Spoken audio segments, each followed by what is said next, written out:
Hey folks, we are back. DPS All Football Talk RodCast for week number 3.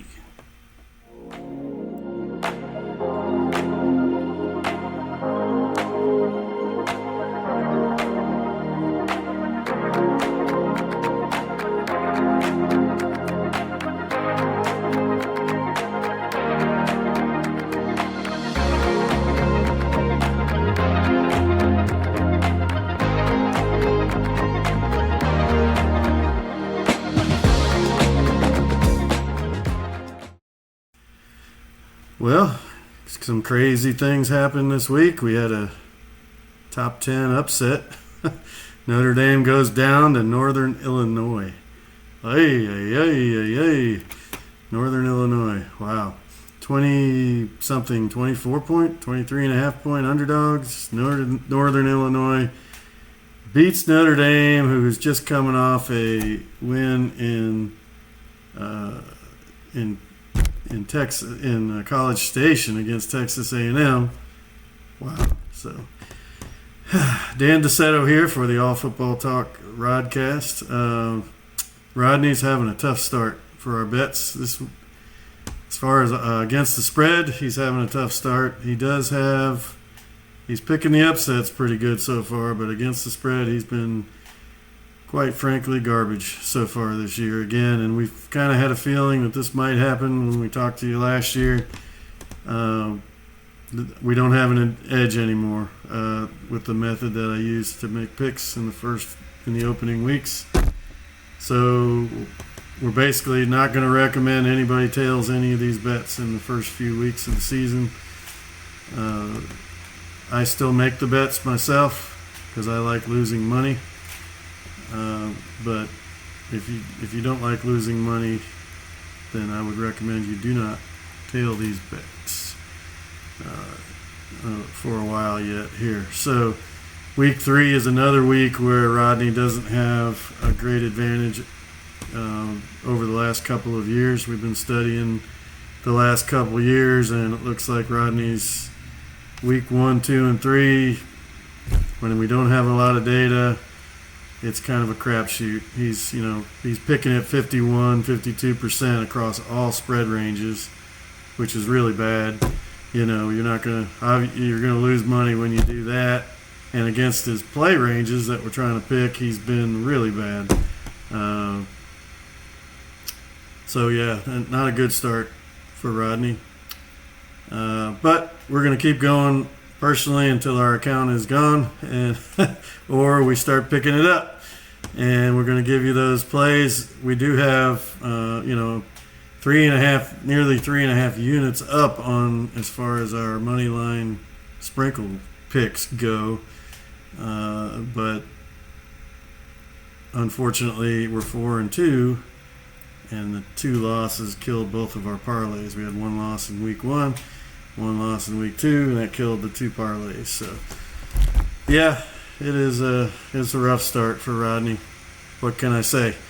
So yeah, the big news was Notre Dame getting upset. Probably will wind up being the biggest upset of the year as far as point spread goes. We'll see. There might be some more. Coming up, but I wouldn't count on Ole Miss and Wake Forest this week, for example.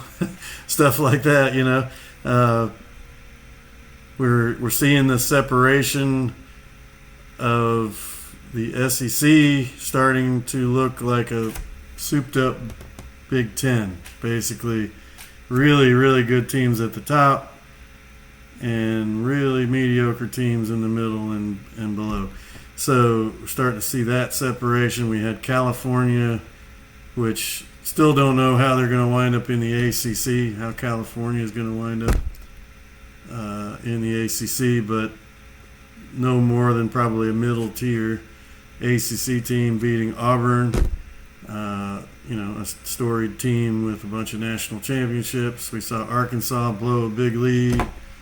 We saw Kentucky get thumped by South Carolina, who's got a defensive line that's really outstanding, and they had no answer. And then they got Georgia coming up this week, so we're seeing that separation in the SEC. that looks a little bit like the old Big Ten, but not quite to that level. There's more quality at the top of the SEC. It looks like very good quality. You got Texas, you got Georgia, of course, and you've got Tennessee making a play right now with a huge win over NC State. So NC State was supposed to be a top-tier program in the ACC, and they got just absolutely flapped by Tennessee.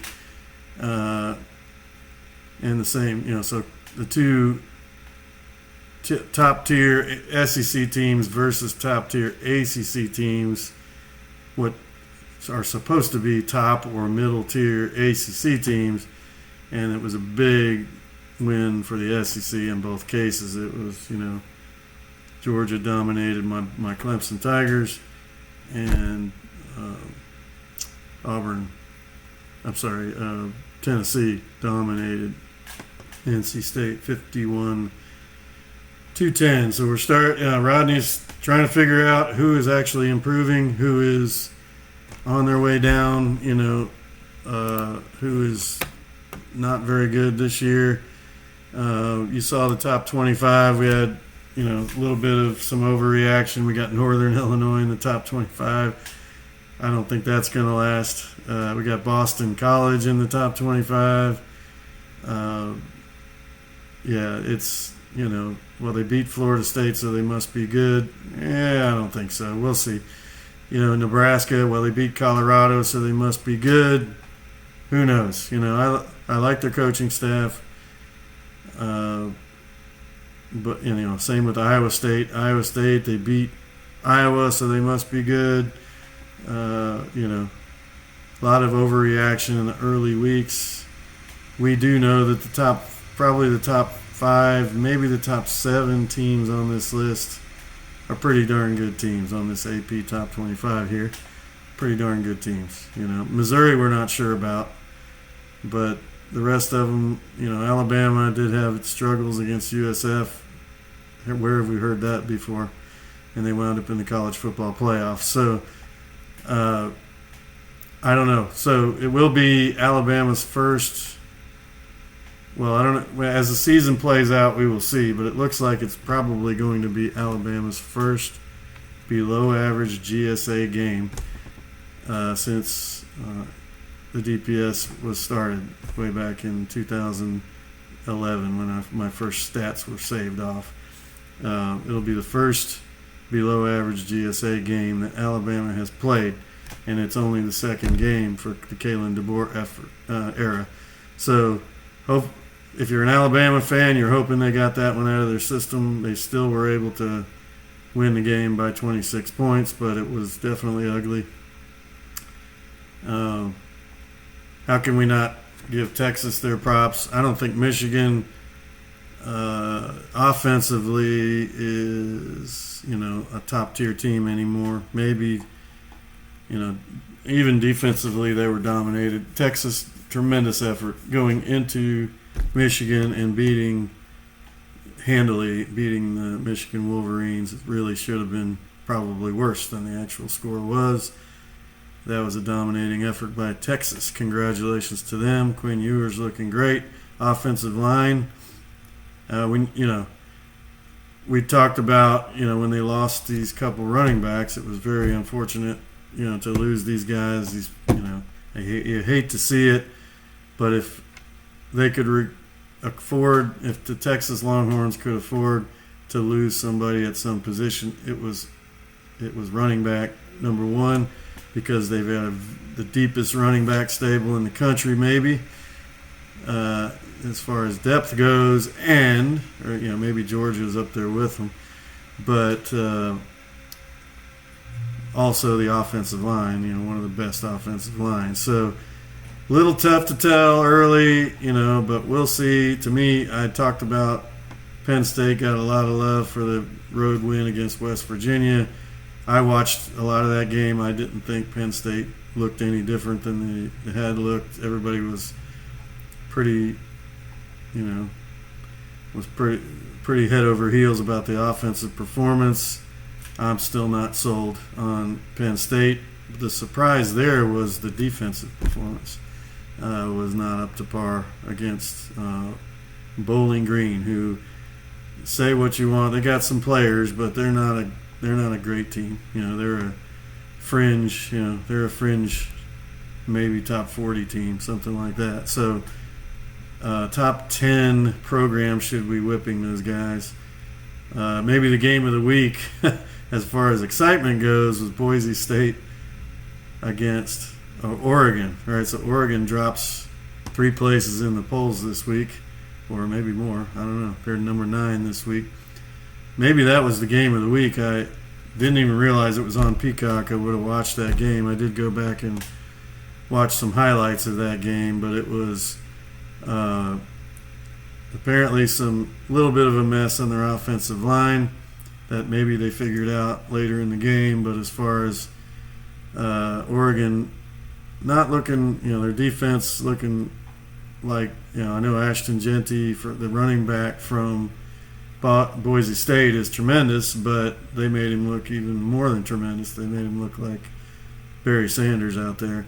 So maybe he's Barry Sanders, or maybe Oregon's defense is not very good. So that was an exciting game, and if you didn't see it,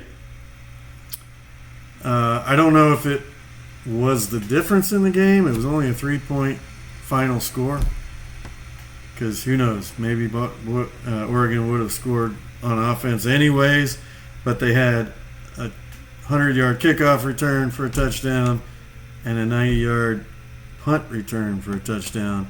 You could see the difference in the athletes out there on special teams for Boise State, and that cost them, possibly cost them this game. Maybe had they been able to not have those big touchdowns, the game plan could have stayed with their running game. Maybe they could have stopped Oregon on offense and, maybe gotten that win. We'll never know. Perhaps we'll find out in the rematch in the playoffs. We'll see. Maybe Boise State's for real. We shall see. Scanning over the rest of the top 25, Utah showed how dependent they are on quarterback Cam Rising. Once he went out of the game, they scored nothing. Oklahoma State was lucky to survive. This is a game. Last year in week 3, they lost to South Alabama. This year, Arkansas came in and, quite frankly, looked like a better team for most of the game. But Oklahoma State found a way to scrape it out in double overtime. It was my bad beat of the week. Rodney had picked Arkansas +7, and I was actually tweeting out during the game. I said, this looks like a bad beat coming, when you could tell that this game might go to overtime. And they won it in second overtime. Not first overtime where I could have gotten a push, but second overtime, because they went for 2 and got it, and then held Arkansas. I had Arkansas +7. Arkansas loses by 8. Game over. Yeah, that ticked me off a lot. Oklahoma and Kansas State looked very shaky. Oklahoma barely surviving against Houston. Willie Fritz, hey, Willie Fritz's Houston team did not look good in week 1. Maybe they figured some things out, or maybe Oklahoma is once again not very good. That is kind of where we're at with that top 25. That's a summary of the games. As far as the top 25 matchups, last week we talked about these. Rodney had picked Michigan to actually outright beat Texas at home, and that one was not even close, so that's a loss for Rodney. But Rodney does come through on the Tennessee pick. He thought Tennessee would cover easily against NC State, and they did. So 2-3, 40% again for Rodney. He's still not above 50% in these against the spread bets. And you don't want him to be 40%. You want him to be like 35 so you can flip them, 40% 40 is still winning, if you flip those picks, but he's 2-3 right now. We'll see how it goes the rest of the season. Right here for week 3 matchups coming up: Arizona at Kansas State. Not a whole lot of meat on the bone here for as far as AP top 25 matchups. Had to throw Boston College in there so they could get a ranked matchup. Yes, because week 3 is always junk. It's nonsense, It's absolute, we just got to get through week 3. Not a whole lot of great games on the schedule in week 3. In fact, game day is going to South Carolina to the Gamecocks, for week 3 for their game against LSU. That's what we got for our game day selection this week. So, not even a ranked team hosting LSU. So, Boston College at Missouri, Arizona at Kansas State. So, once again, Rodney's on both underdogs here. Arizona to cover the 7 against Kansas State. So, Rodney, I've adjusted my method based on the results for the last couple years. I'm starting to use less priors, less previous year data, and seeing, if that makes a difference in the early weeks. Starting to use less prior data. Through all the simulations and everything, I had tuned the amount of prior data that you use to get the best selection percentages. And ever since the transfer portal and all these changes that are going on in college football right now, that's kind of fallen apart. So over the past 3 years, Rodney's been down in these early weeks. I talked about that. So anyways, I've adjusted out some of the priors and I'm going to continue to adjust out some of the priors a little bit more in the coming weeks, and using a higher weight to the newer data than you do to the old data, even though the new data can fool you sometimes, until we figure out, for example, Notre Dame loses to Northern Illinois. Is Northern Illinois suddenly this great team when they weren't last year, right? You have to, those adjustments take a little while for the computer to figure out, and that is exacerbated by the fact that we have this transfer portal and all of that. So not a good start for Rodney, but Boston College, he's still saying can keep it within 16.5 against Missouri. Luther Burden, if the great receiver for Missouri, I've heard has had some injury problems, so take a look at that one before you do anything there, if you planned to do anything there. So that is the top 25 matchups for week 3. For week 2, back to week 2, here is Rodney's results from week 2. As you can see, 2-5. Terrible week. Rodney hitting at 40% last week. Not good. So we talked about the Arkansas. Felt like I was on the right side. Rodney was on the right side there. And we took the loss on that one. We did get the Tennessee win. Definitely on the wrong side of Colorado and Nebraska. That game was not really close. Although Colorado did, hold Nebraska scoreless in the second half, but that game wasn't close. Never really on the right side of the Kansas State-Tulane game. Tulane they lost the game by 7, really should have won that game. Really bad, wrong side there. I think I was definitely on the right side of Boise State and Oregon. That wasn't a fluke. That was a win there for Rodney.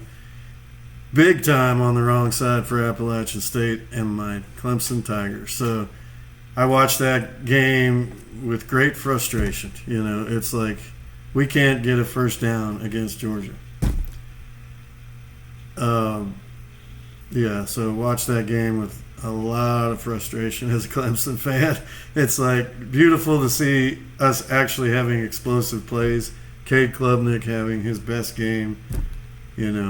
What did he have? A 99 point something rating, quarterback rating for that game, 24 of 26, 5 throwing touchdowns and 2 rushing touchdowns. Just an incredible day for Cade Klubnik.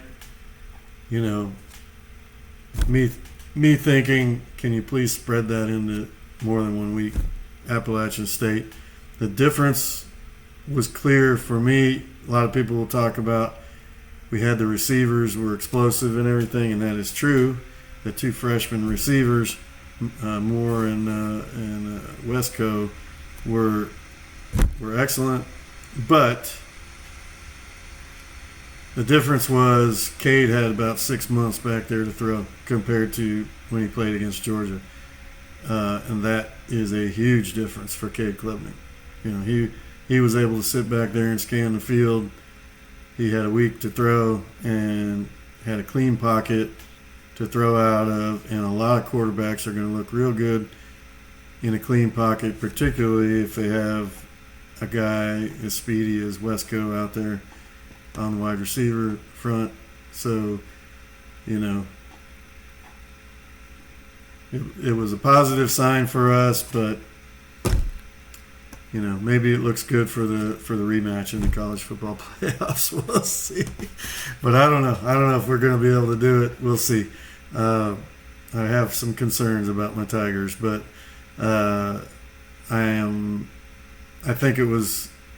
think Dabo Sweeney deserves some credit for humbling himself a little bit on this one and actually, finally realizing, hey, we need to get our playmakers the ball.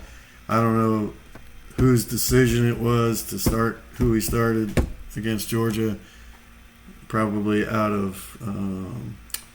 more out of mistrust for the younger guys than it was for talent level. But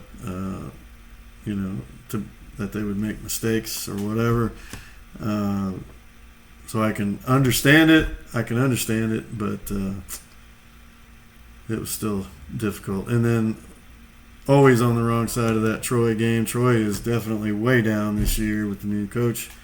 Memphis is a pretty good team. So Rodney was way on the wrong side of that one. So he's 7-11 now.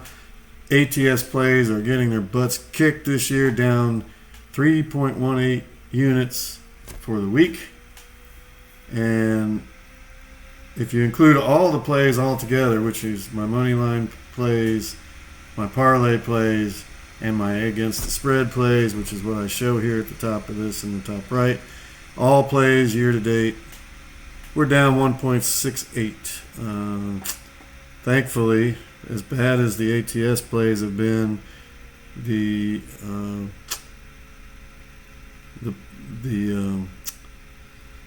Moneyline plays have been good. So, speaking of Moneyline, here's what we did last week in the Moneyline, and then we'll jump to the new plays for this week. Last week we hit 2 out of 3 on the money line, and we were up 1.58 units last week. For the parlay, we did lose. We had our third game was a loser once again, but up 1.58. So for the year to date, we're up 3.44 units on our money line plays. And here are the 3 plays for this week. We'll start there. We'll go back to the ATS, starting with the money line. UCF versus TCU, even money on the underdog. So we got UCF as the play here, as the slight underdog, plus 100. So you got to put down 100 to win 100. So not a great one, but it's one of the ones we pick. The Miami of Ohio over Cincinnati play with a plus 112, and this one I think is an extreme reach. North Texas coming in and taking out Texas Tech. It's a plus 255. So Let's hope these plays hit. So far, as I talked about, year to date, 3.44 units up, which is saving us from a really bad year. 3.44 units up and here's the summary of everything. 5 and 6 week 1, 2 and 5 on the ATS plays, and then 2 and 1 in both weeks on the Moneyline plays, and both Moneyline parlays did not come in. So this is my betting total, minus 1.68 units so far for this year. I'm seeing a lot of bettors out there who are having 7 and 0s and 5 and 1s and 9 and 1s, and a lot of really good starts out there for some of the bettors. We are not sharing in that joy, unfortunately. And the last thing for today we were going to show you was the plays for this week, the against the spread plays. We told you the money line, so here are the against the spread plays for week 3. We are thinking a bounce back Rodney is thinking a bounce back for Appalachian State. Minus 2.5. We say Rodney says we cover that against a very improved, seemingly East Carolina team. That's going to be tough, but we believe in App State. So West Virginia, we think another bounce back there for West Virginia. Oregon State against Oregon, the plus 16. That's a lot of points, but I'm not real crazy about that one right there. I mean, if you're out there tailing that, I don't know. I think Oregon State is down this year. I think Oregon will bounce back and make a statement this week after dropping in the polls. I would definitely think if I'm going to lose a game, for sure I'm going to lose this one, plus 16. UCLA plus 3 against Indiana. Again, this is a mixture of new data and priors. And, last year UCLA had a really tough defense. This year, not quite so much. Indiana maybe improved. We'll see. But Rodney says this is plus 3. Nevada being able to hold it within 16.5 against Minnesota. Yeah, I could maybe see them backdoor covering that one, but I think Minnesota, definitely wins the game comfortably, but maybe we can get a backdoor on that one. I like Arizona State, how they've looked early on. I'm okay with this bet, even though Texas State, they've been a strong team.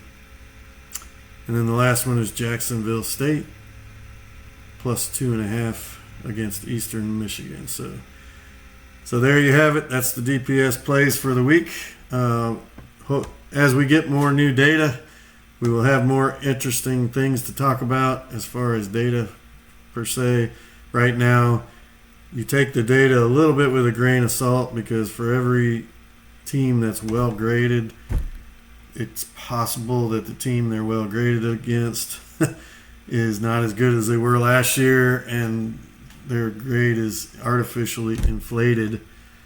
We don't really know until we get enough data. So for a RodCast like this one, that is all data, only box score data, and that's it. You can understand why there would be error in the early weeks. In the previous years, Rodney took advantage of the fact that the public overreacted. He can no longer do that because the public is now smarter than he is. The public is actually on top of all the portal changes and the coaching changes more than Rodney is, and that's showing up in Rodney's early season data.